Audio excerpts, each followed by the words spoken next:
वन्दे ब्रह्मपुरादिपं श्रीसहजानन्दं च मूलाक्षरम् श्रेयस्कारणसद्गुणैकनिलयम् श्रीप्रागजिह्वावत ब्रह्मोपासनधारकं गुरुहरिं यज्ञं तथा योगिनं प्रीत्येवं प्रमुखं महन्तमनिशं श्रीजीस्वरूपं मुदा। મહિમાનો મહિમા પ્રવચનમાળામાં આજે 26 એપ્રિલ 2021 અને સોમવારના દિવસે તમામ સંતો હરિભક્તોને મારા સાષ્ટાંગ પ્રણામ. જય સ્વામિનારાયણ. હેપી વચનામૃત દ્વિશતાબ્દી મહોત્સવ. હેપી પ્રમુખ સ્વામી મહારાજ શતાબ્દી મહોત્સવ.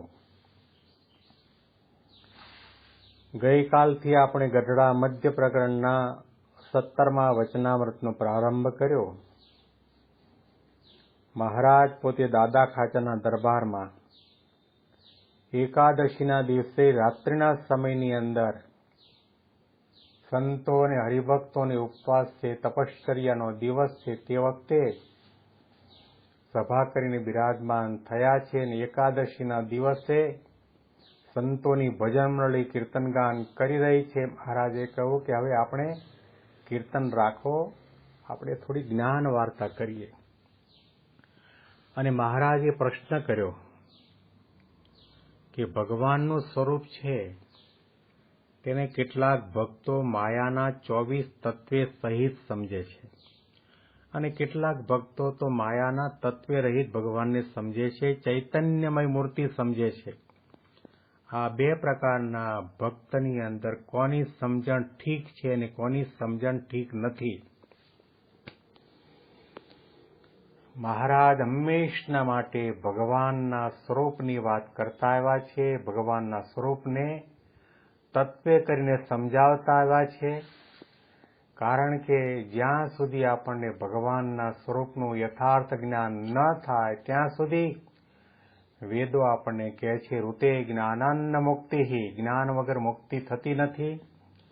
તમેવ વિદિત્વાતિ મૃત્યુમેતિ નાન્ય પંથા વિદ્યતે અયનાય. ભગવાનના સ્વરૂપના જ્ઞાન વગર મુક્તિ પ્રાપ્ત કરવા માટે બીજો કોઈ પણ ઉપાય નથી. એટલા માટે મહારાજે પણ વચનામૃતમાં પ્રસંગે ભગવાનના સ્વરૂપની, ભગવાનના મહિમાની અદ્ભુત વાતોને સમજણ આપી છે અને સમજાવ્યું છે કે ભગવાન ભજવાની તો દરેકની ઈચ્છા છે, પણ સમજણમાં ભૂલ છે, સમજણમાં ખામી છે. આવા શબ્દો પણ મહારાજે વચનામૃતમાં વાપર્યા છે. તો ભગવાનના સ્વરૂપને સમજવામાં કંઈ આપણી ભૂલ થાય તો મહારાજે કહ્યું કે બીજા અવતાર જેવા જાણો તો ભગવાનનો દ્રોહ કર્યો બરાબર પાપ લાગે. ભગવાનને કરતા હરતા ન જાણીએ, કાળકર્મ જેવા જાણીએ તો પણ ભગવાનને સ્વરૂપને સમજ્યા ન કહેવાય. એ ભગવાનના સ્વરૂપનો દ્રોહ છે.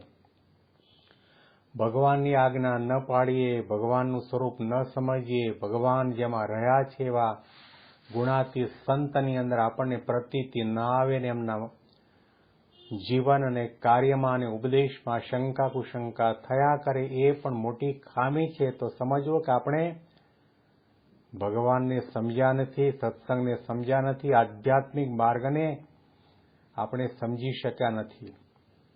બે પ્રકારના ભક્તોની વાત કરી ત્યારે મુક્તાનંદ સ્વામીએ કહ્યું, મહારાજ અમારી દ્રષ્ટિએ તો એવું લાગે છે કે ભગવાન તો પૃથ્વી, જળ, તેજ, વાયુ, આકાશ, મહત્તત્વ, અહંકાર, પ્રધાન પુરુષ, પ્રકૃતિ પુરુષ, એથી પર અને એથી પર અક્ષર અને અક્ષરથી પણ પર બ્રહ્મ પુરુષોત્તમ નારાયણ છે.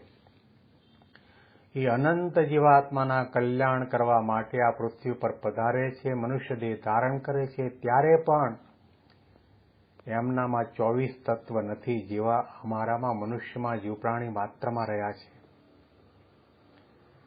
ભગવાન બધો અંગીકાર કરે, ભગવાનને કાન પણ ખરા ને નેત્ર પણ ખરા ને રસના ઇન્દ્રિય પણ ખરી ને ત્વગેન્દ્રિય પણ ખરી ને 5 વિષયો પણ ખરા ને 5 વિષયોની અંદર રહેલી શબ્દ સ્પર્શ રૂપ રસ ગંધની અંદર તન્માત્રા પણ ખરી, છતાં પણ એ એમનાથી પર તત્વ છે. પૃથ્વી જળ તેજ વાયુ આકાશનું બનેલું એમનું શરીર હોવા છતાં પણ એમનું શરીર ચૈતન્ય તત્વનું શરીર છે, દિવ્ય સ્વરૂપ છે. આવી રીતે અમે સમજીએ છીએ. હવે મહારાજ પોતે આના અનુસંધાનમાં આગળ શું વાત કરે છે આપણે સાંભળીએ.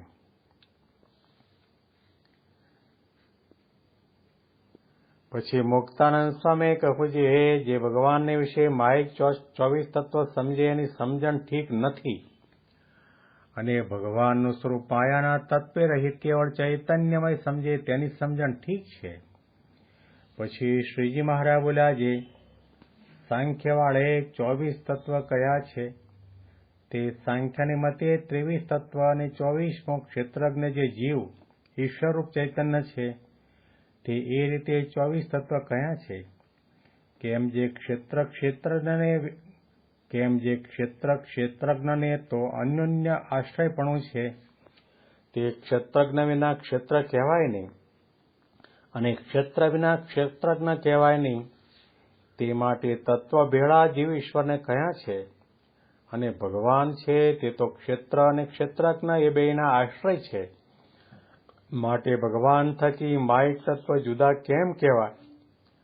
અને જેમ આકાશ છે તેને વિશે 4 તત્વ રહ્યા છે તો પણ આકાશને કોઈનો દોષ અડતો નથી, તેમ પરમેશ્વરના સ્વરૂપને પણ માયિક તત્વનો એકે દોષ અડતો નથી. એવું જ ભગવાનનું સ્વરૂપ છે. તેમાં 24 તત્વ કહીએ તેમાં શું બાત છે અને તત્વે રહિત કહેવું તેમાં શું નિર્બાધપણું આવી ગયું? અમને તો એમ જણાય છે. મહારાજે થોડો મુક્તાનંદ સ્વામીનો ઉત્તર સાંભળીને વિરોધાભાસી પ્રશ્ન કર્યો છે. એમાં તાર્કિકતા આવી જાય છે.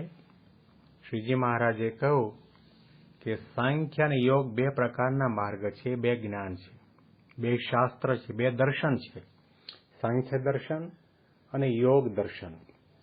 તો સાંખ્ય દર્શન વાળા એમ કહે છે 24 તત્વ કયા છે. ગઈકાલે પણ વાત કરી હતી 24 તત્વ એટલે કયા? તો આપણી 5 જ્ઞાનેન્દ્રિયો, 5 કર્મેન્દ્રિયો એટલે 10 થયા, મન બુદ્ધિ ચિત્ત અને અહંકાર એ 4 અંતઃકરણ એટલે 14 થયા. ત્યાર પછી 5 વિષય શબ્દ સ્પર્શ રૂપ રસ ને ગંધ એટલે 14 ને 5 19 થયા. અને 5 વિષયની જુદી જુદી તન્માત્રા, ગંધ તન્માત્રા, શબ્દ તન્માત્રા, રસ તન્માત્રા, બીજા 5 એટલે 24 તત્વ કયા? તો મહારાજ કહે છે કે સાંખ્યવાળા જે છે એ 24 તત્વને માને છે. એમાં એમના મતે કરીને 23 તત્વ તે 24મો તત્વ જે ક્ષેત્રજ્ઞ જે જીવ ઈશ્વરૂપ ચૈતન્ય છે એટલે જીવને અને ઈશ્વરને 24મા તત્વ તરીકે તેઓ માને છે. તે એ રીતે 24 તત્વ કયા છે? કારણ કે ક્ષેત્ર અને ક્ષેત્રજ્ઞને તો અન્યોન્ય આશ્રયપણું છે. ક્ષેત્ર એટલે આપણો દેહ અને ક્ષેત્રજ્ઞ એમાં રહેલો જીવાત્મા. ક્ષેત્ર અને ક્ષેત્રજ્ઞ બંનેને ક્ષેત્ર ક્યારે કહેવાય કે એની અંદર જીવાત્મા હોય તો, અને ક્ષેત્રજ્ઞ ક્યારે કહેવાય કે ક્ષેત્રની અંદર જીવાત્મા હોય તો. એટલે બંનેને અરસપર એકબીજાનું પૂરકપણું છે, અન્યોન્ય આશ્રયપણું છે. તે ક્ષેત્રજ્ઞ વિના ક્ષેત્ર કહેવાય નહીં અને ક્ષેત્ર વિના ક્ષેત્રજ્ઞ પણ ન કહેવાય. તે માટે તત્વ ભેળા જીવ ઈશ્વરને પણ કહ્યા છે. મહારાજે 5 તત્વ જીવ ઈશ્વર માયા બ્રહ્મ ને પરબ્રહ્મ 5 તત્વ બતાવ્યા. એમાં જીવ ઈશ્વરને પણ આ 24 તત્વની અંદર સાંખ્ય મતવાળાએ ગણી લીધા છે અને એ બંનેના આશ્રય કોણ છે? ભગવાન છે. જીવ અને ઈશ્વરના આશ્રય પણ ભગવાન છે. અને ભગવાન છે તે તો ક્ષેત્ર અને ક્ષેત્રજ્ઞ એ બંનેના આશ્રય છે. માટે ભગવાન થકી માયિક તત્વ જુદા કેમ કહેવાય? આવી પ્રકારનો તાર્કિક પ્રશ્ન શ્રીજી મહારાજે સંતોની સામે મૂક્યો. મહારાજે પોતાની દ્રષ્ટિ બતાવી, પોતાની સમજણ બતાવી, પોતાની માન્યતા બતાવતા કહ્યું કે જેવી રીતે આકાશ પૃથ્વીમાં પણ છે, જળમાં પણ છે, તેજમાં પણ છે અને વાયુમાં પણ છે. આ ચારે ચાર તત્વની અંદર આકાશ રહ્યો છે, છતાં પણ ચારે ચાર તત્વના પાશ આકાશને અડતા નથી. જળનો પાશ નથી લાગતો, વાયુનો પાશ પણ આકાશને નથી લાગતો, પૃથ્વીનો પાશ પણ નથી લાગતો. અને પૃથ્વી, જળ, તેજનો પાશ પણ આકાશને નથી લાગતો. એવી રીતે ભગવાન પોતે પણ આવી રીતે સૌના ક્ષેત્રજ્ઞ છે. એમને આ લોકમાં આવે તો પણ કોઈ દોષ અડતો નથી. એવું જે ભગવાનનું સ્વરૂપ છે તેમાં 24 તત્વ કહીએ એમાં શો બાધ આવ્યો અને તત્વે રહિત કહીએ એમાં શું નિર્બાધપણું આવ્યું એ અમને સમજાવો. પછી દીનાનાથ ભટ્ટે પૂછ્યું છે જેને ભગવાનની મૂર્તિનું ધ્યાન કરવું હોય તેને ભગવાનનું સ્વરૂપ તત્વે સહિત સમજવું કે તત્વે રહિત સમજવું?